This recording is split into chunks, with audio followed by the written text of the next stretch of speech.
So I recently visited Las Vegas for my future brother-in-law's bachelor party, and obviously when we were there, we spent some time in casinos, and I'm happy to say that I came home with $4 more than when I left, so overall it was a success. And when browsing the casino floor, I stopped by the roulette table to just observe. And on the screen at the head of the table, they had a display showing the table's hot numbers, so numbers and colors that have 1 above average that evening, and then the table's cold numbers, so numbers or colors that have 1 below average that evening.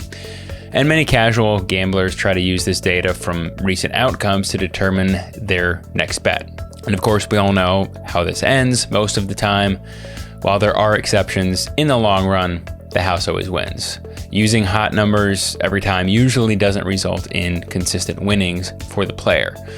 And unfortunately, people often use this same strategy when it comes to investing. They'll look at stocks that have had recent strong performance, like Tesla or Apple, and then try to get in on the action.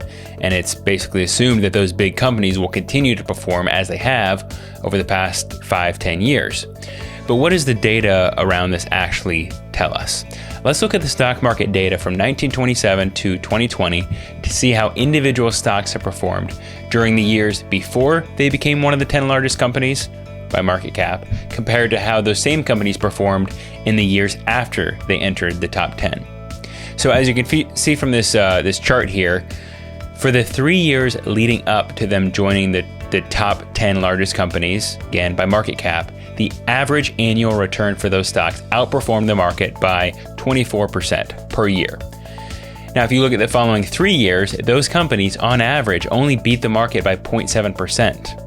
And then it only gets worse from there. So during the following 5 years, those companies actually underperformed the market by about 0.6%. And then taking it out to 10 years, they actually lost to the market by 1.5%. So what this means is that their incredible performance from 10 years prior didn't continue once they became one of the top 10 companies. The moral of the story here is don't simply chase the winners. Now, that's not to say that winners like Microsoft, Facebook, and Google will never continue to outperform the market, but if your entire strategy is simply chasing those stocks that performed really well last year, it likely won't work out for you in the long run.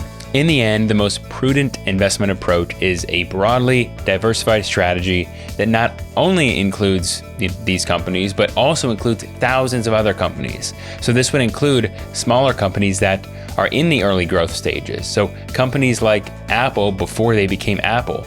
So that way, when these companies do take off during the 10 years prior to making it into the top 10, you get the reward as opposed to just chasing the return after the fact. Well, thanks for watching. Hope this was interesting and helpful. Have a great week.